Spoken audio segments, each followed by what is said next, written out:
Something else that you need to take notice of if you're working on a wheel like this is the drive assembly. This is a variable rate cone here that the motor turns and it contacts this wheel, which has a rubber ring around the edge, and the whole motor assembly pivots on this bar, which these bolts have slots in them to adjust how much pressure is between the cone and the wheel. If you have it back too far, which is the way I have it now, it won't even come in contact with the wheel and it won't drive. So you have to slide this up far enough to have enough pressure against this wheel to drive it. If you don't have enough pressure on, it's going to slip and it'll make little grooves on this rubber that you don't want to have on there, because then it'll start skipping and chattering and stuff. I'm going to turn this thing on. Of course, this is going to be a little noisy, but I'll show you what happens when you don't have it adjusted right. Now the motor's turning and nothing's happening because it's not close enough. Alright, so I'll slide this adjustment up a little bit. If I can keep it back away from the drive pulley. There you saw it turning a little bit. I'll just move this up a little,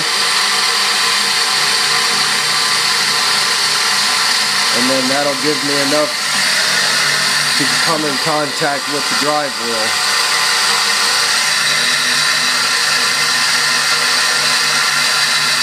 And then the farther it goes, the higher the speed increases.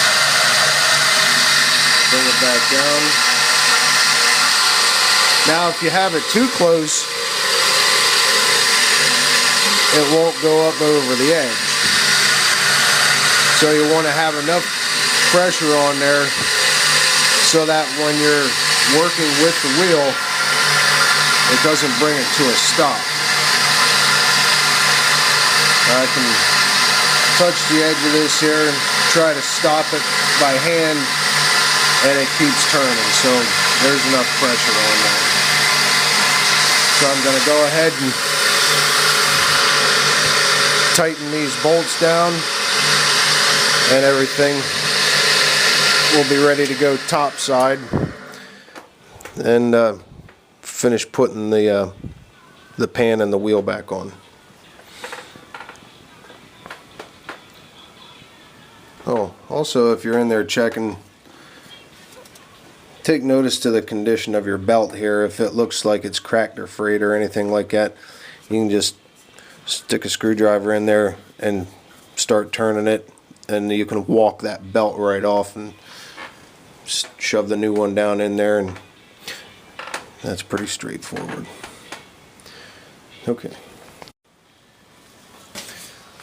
Okay, this is the last step. Get the pan back on. Get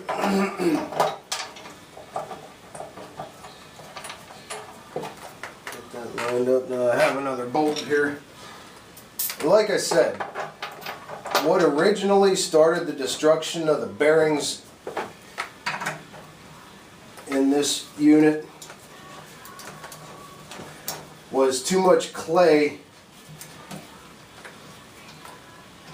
building up in the pan, and it eventually works its way into here and eventually working its way into the top bearing, and from that point on it was just a matter of time before it started going out.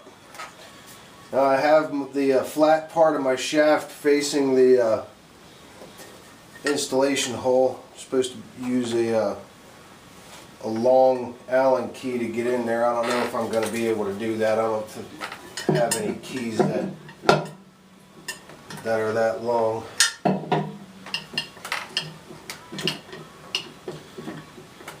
Get that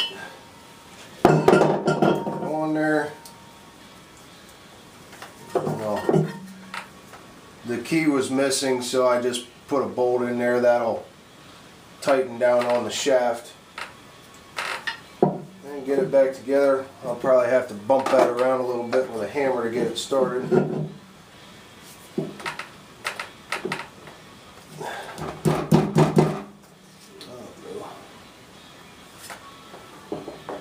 Maybe I have a little dent on the end of that shaft or something. For some reason it's not.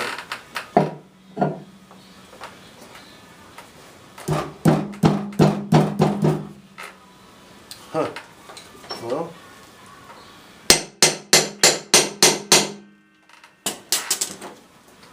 Get this thing on here.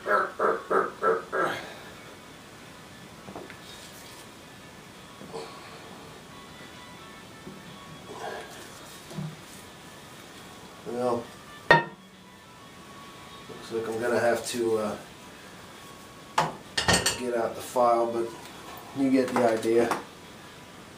And then it'll be good to go. Alright.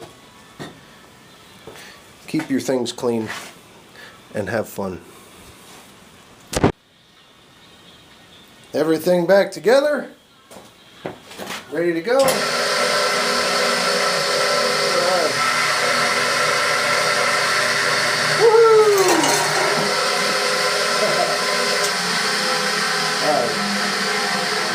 Good enough.